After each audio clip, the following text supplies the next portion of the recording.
So cold fusion, what's cold fusion? Well, cold fusion was a nuclear effect, and it was heralded by two chemists, Stanley Pons and Martin Fleischmann, at the end of the 1980s, 1989. They said they found out this process where they thought they could have a nuclear reaction which would create cheap energy at room temperature basically in a large test tube or a beaker on a laboratory bench. You didn't need to build an expensive reactor. You didn't need to put all this uranium and have all this plutonium and stuff as a waste product and all this stuff. You didn't need any of that. They were going to produce this system where you could get cheap energy from this cold fusion reaction. They didn't call it cold fusion. That wasn't their name for it. That name was actually thought of by Dr. Stephen E. Thermite Jones. He and his colleague Paul Palmer dubbed the possible process cold fusion in 1989 or 1990, and that's the name that stuck. The scientists didn't like that name. They thought it was too unscientific. They wanted to call it either chemically assisted nuclear reactions or low energy nuclear reactions. And you can read about all of that in Dr. Eugene Malev's book, Fire from Ice. So we mentioned Dr. Stephen E. Thermite Jones because in 2005, after the NIST reports were published, which was these 10,000 pages of technical reports, which allegedly explained the destruction of the World Trade Center. They were called the collapse of the World Trade Center towers. You can download the 10,000 pages if you want. I've downloaded those 10,000 pages in PDF files, and you can as well if you want to. You can still find them online for free if you have a poke round for them.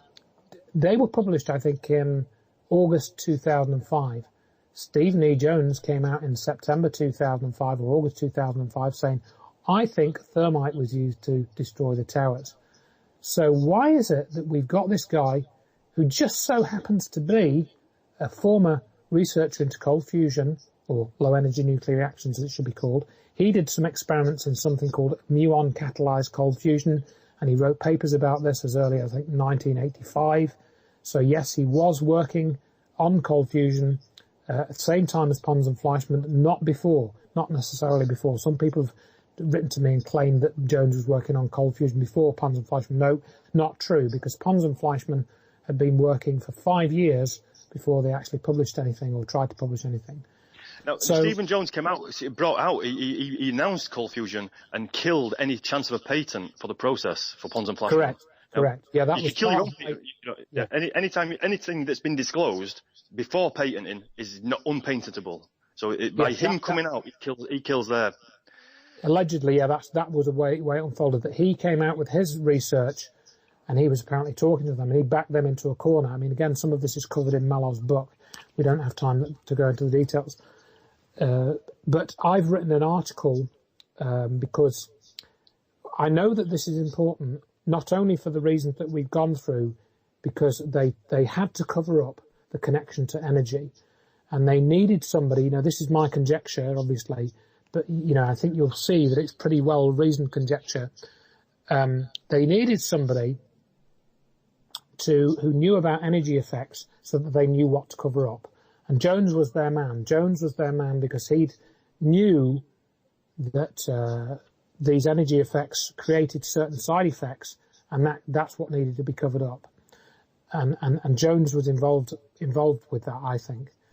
And somebody wrote to me earlier this year claiming that they wanted to write history of the Scholars for 9/11 Truth Group, which we haven't really talked about. Maybe we'll do another hour or two on that. But I was involved with the Scholars for 9/11 Truth Group, as we mentioned near the start of the program. And somebody wrote to me saying they wanted to write a history of that, which I've already written. I wrote that up starting in 2007, and that's what my book is. It starts off about the Scholars Group and goes on from there. They claimed they wanted to write the history of that.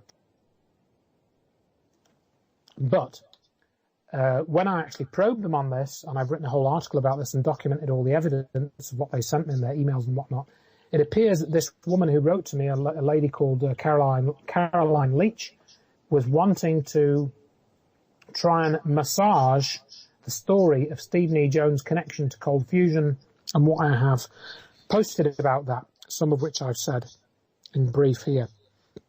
Because a lot of what we've got is audio of Stephen E. Jones,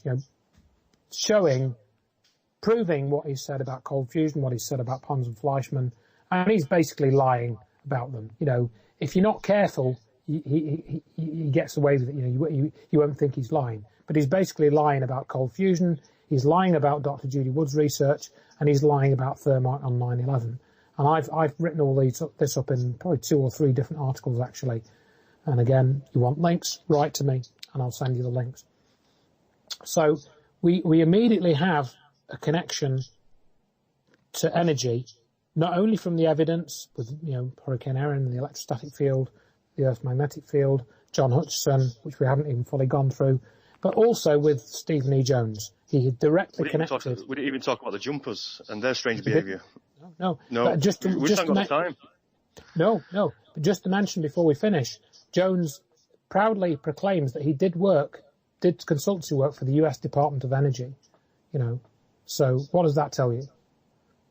So Jones is the guy who put the thermite story out, is the guy who named Judy Wood's work as space beams, and he named cold fusion and covered cold fusion up back in 80s. Well, now, cold fusion would have given the world free energy, wouldn't it? I think so. And tritium is also one of the factors that comes out in cold fusion, one of the substances that is formed in cold fusion experiments. So in other words, the Hutchison effect, the things that John Hutchison does, and cold fusion are related phenomena, and they are nuclear phenomena, which is why they had to put the nuke story out, because that muddles up the nuke side of things. Wow. Very clever people. Indeed, they know what they're doing. They've got all their soldiers in order, and they've done a very good job. Yeah, how he covered up the cold fusion, he got everybody to, instead of having actual scientific tests, he got everybody to vote whether, do we agree that it doesn't work, instead of actually testing it. And right. Charlie Pound did the song to cover that one up. That's right, the Gatekeeper song, yep, you can listen to that, and that's sort of quite a good summary of that, and you've got some video and stuff, yeah. Right, I think we're about out of time now, so... I think we are. Yeah, I think we'll have to continue this at a later date, and maybe get Judy Wood to come and present her work a little bit better than me. And well, I think your book is about the cover-up of Judy Wood's work, whereas Judy Wood is the work itself. So yeah, essentially that's right. I mean, we've put it thus as a summary. Dr. Judy Wood has reverse engineered what happened on 9/11, especially to the World Trade Center at least, and I've tried to reverse engineer the cover-up of that research and how it's been covered up. Excellent. Okay. Thank you very much, Andrew.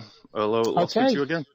Yeah, well, thank you very much, Matthew, for inviting me. Thank you very much for everyone for listening. I get passionate about this because it's very important, and I hope that you will give this due consideration and explore it for yourselves, and hopefully you will come to an understanding about it one way or another. Well, this information's got to be put out there so we can say, water's wet, let's move on. You know, this is what happened. No more bickering between groups. Look at the evidence, we'll see what happens, and, well, there we are. The evidence speaks for itself. Right.